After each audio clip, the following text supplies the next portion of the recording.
أشهد أن محمدا رسول الله.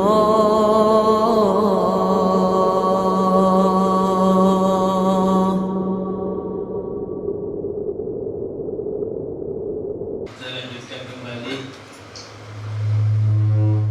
kajian kitab Wasailul Wusul ila Syama'il Rasul sallallahu alaihi wasallam sampai di dalam bab yang kedua fi sifati khilqati Rasul sallallahu alaihi wasallam wa ma yunasibuha min awsafihi syarifah, tentang sifat-sifat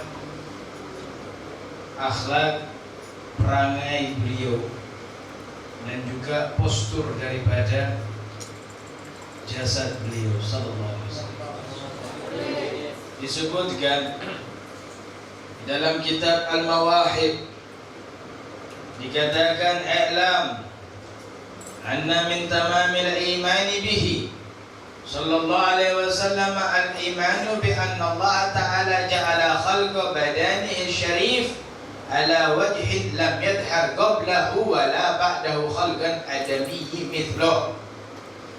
Disebutkan di dalam kitab Al-Mawahib, ketahuilah bahwasanya dari kesempurnaan iman kepada Nabi Muhammad sallallahu alaihi wasallam, yaitu kita mengimani bahwasanya Allah menjadikan jasad badan Rasul sallallahu alaihi wasallam yang mulia dari semua jasad yang pernah ada, belum ada yang menyamainya, baik sebelumnya maupun sesudahnya.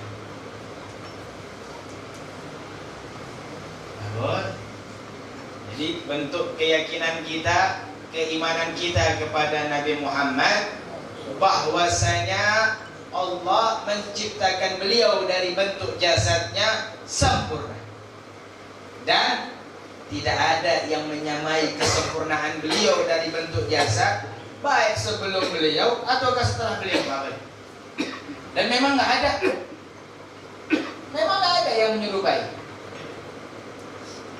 Gantengnya Nabi Musa luar biasa, sampai ketika Siti Zulaikha menjadi buah bibir di tengah para wanita-wanita, Siti Zulaikha undang itu perempuan-perempuan bangsawan yang menceritakan cerita Siti Zulaikha yang mengejar-ngejar Nabi Yusuf. Dikasihkan apel, buah, dikasihkan pisau. Nabi Yusuf cuma disuruh lewat di depan mereka. Lewat. Itu perempuan yang lagi motong buah, gak sadar tangannya diiris-iris. Kenapa? Perempuan itu pada bingung, lalu berkata kepada Zulaikha, Zulaikha, dia bukan manusia tuh, itu malaikat. Nggak ada manusia seganteng itu malaikat. Itu Nabi Yusuf. Nabi Yusuf yang gantengnya, Masya Allah, dalam Al-Quran disebutkan. Ulama menyebutkan kegantengan Nabi Yusuf itu, andai kata bulan dibagi dua, lalu hasil dua belahan bulan itu dibagi dua lagi, hasilnya itu baru gantengnya Nabi Yusuf. Orang bertanya, kalau memang Nabi Muhammad gantengnya luar biasa, kok nggak ada kisah seperti kisahnya Nabi Yusuf? Nabi Yusuf kan Masya Allah, sampai orang perempuan iris-iris tangannya karena gantengnya Nabi Muhammad, kok nggak ada? Dijawab oleh para ulama, bersamaan gantengnya Nabi Muhammad diletakkan pada diri beliau, bersamaan itu juga diletakkan haibah, kewibawaan beliau, hingga nggak ada yang berani melihat mukanya itu berlebihan. Nggak ada yang berani melihat mukanya Rasulullah itu wanita-wanita dengan pandangan syahwat, karena kewibawaan yang ada pada diri Nabi Muhammad untuk menjaga kegantengan beliau sallallahu alaihi wasallam. Walillahi darul Abu Syiri. Maka dari itulah terdengar pujian daripada Imam Al-Busiri dalam kitab Burdahnya. Al-Imam Muhammad bin Sa'id As-Sanhaji, nama beliau Imam Busiri. Beliau mengatakan dalam kitab burdanya, fahuwal ladzi tamma ma'nahu wa suratuhu thumma istafahu habiban bari'un nasami munazzahu an syarikin fi mahasinihi fa jawharul husni fihi ghaira mumkasimi. Imam Busiri mensifati Nabi Muhammad dengan mengatakan fa'walladzi tamma ma'nahu wa suratuhu. Beliaulah Rasulullah yang sempurna secara maknawi dan secara bentuk gambaran jasadnya, sempurna.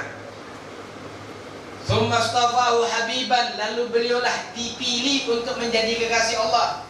Bari'un an-nasami, terbebas dari perubahan. Kegantengan Nabi Muhammad gak berubah sampai wafat, ganteng terus. Terpilihnya Nabi Muhammad gak bakal berubah sampai wafat. Lalu ditambahkan lagi oleh beliau, munazzahu an syariki fi mahasinihi. Beliau itu terbebas daripada penyekutuan terhadap kegantengannya, keindahannya. Nggak ada sekutu bagi kegantengan Nabi Muhammad. Makhluk-makhluk yang lain nggak bisa menyekutukan kegantengan, keindahan, kebagusan Nabi Muhammad. Fajauharul husni fihi ghaira mumkasimi, maka berlian daripada keindahan Nabi Muhammad ghaira mumkasimi, enggak dibagi-bagi. Keindahan Nabi Muhammad enggak dibagi-bagi.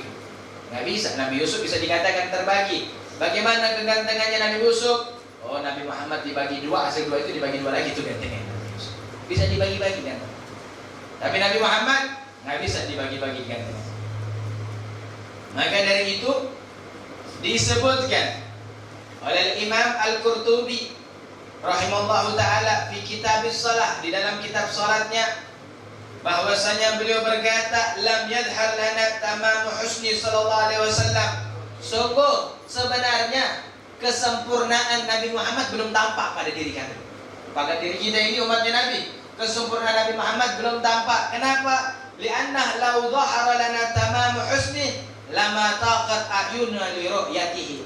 Kenapa kok kegantengan Nabi Muhammad, keindahan Nabi Muhammad, kesempurnaan Nabi Muhammad belum tampak secara kesempurnaan bagi diri orang-orang yang semisal Al-Imam Busiri, Al-Imam Qurtubi, juga para sahabat? Kenapa? Andai kata disempurnakan oleh Allah daripada keindahan Rasulullah SAW, mata kita nggak bisa lihat wajah Nabi Muhammad. Mata kita nggak bakal mampu. Ini doa mata kita nggak mampu. Kenapa? Bayangkan Al-Imam Abdullah bin Abbas pernah melihat malaikat Jibril. Abdullah bin Abbas pernah melihat malaikat Jibril dengan mata zahirnya. Setelah melihat malaikat Jibril dengan mata zahirnya, seketika a'ma wa qurubal wafa, seketika buta itu Imam Abdullah bin Abbas dan umurnya pendek. Itu melihat malaikat Jibril. Sedangkan disebutkan ahsana khalqan, sebaik-baiknya makhluk. Malaikat Jibril salah satu di antara makhluk Allah. Tapi yang paling bagus makhluk Allah siapa? Nabi Muhammad. Maka kebagusan dan keindahan malaikat Jibril dengan Nabi Muhammad jauh lebih bagus Nabi Muhammad.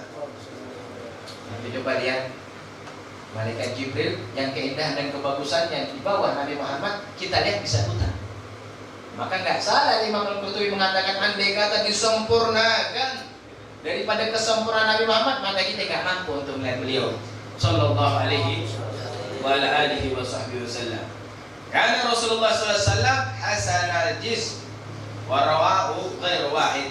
Sungguh Nabi Muhammad sallallahu alaihi wasallam adalah sebaik-baiknya jasad, dan ini hadis yang menyebutkan Nabi Muhammad sebaik-baiknya jasad bukan dari satu periwayat hadis, tapi hampir banyak riwayat hadis yang menjelaskan tentang keindahan Nabi Muhammad SAW. Maka dari itu banyak para ulama, baik dia ahli sejarah atau ahli mahabbah kepada Rasul, itu memuji keindahan Nabi Muhammad. Dipuji keindahan Nabi Muhammad. Ajmala minal gamar. Ada muji Nabi Muhammad, gamarun bal agmal minal gamarun. Keindahan Nabi Muhammad seperti rembulan, bahkan melebihi rembulan. Keindahan Nabi Muhammad seperti indahnya pelangi setelah hujan, bahkan melebihi. Sampai ada seorang pecinta Rasulullah mengatakan, kullu madhan nabiyyi fi akmalihi wa ajmalihi mugassirah. Semua pujian tentang kebagusan dan keindahan Nabi Muhammad kurang. Rumahnya kurang. Mau muji Nabi Muhammad, Nabi Muhammad begini, itu kurang, sebenarnya jauh lebih bagus. Kegantengannya Nabi Muhammad seperti ini, itu kurang, jauh lebih ganteng. Keindahannya Nabi Muhammad seperti ini kurang, jauh lebih indah. Kullu madhun nabiyyi mugassira. Semua pujian untuk Nabi Muhammad SAW itu kurang. Mudah-mudahan kita bisa yakini ini dengan baik. Kita bisa mengamalkan dalam keimanan kita bahwasanya tidak ada makhluk yang lebih bagus, tidak ada makhluk yang lebih indah, tidak ada makhluk yang melebihi daripada semua kebaikan yang pernah Allah ciptakan, bisa melebihi keindahan dan kebagusannya Nabi Muhammad sallallahu alaihi wa alihi wasallam. Walhamdulillahirabbil alamin. Ada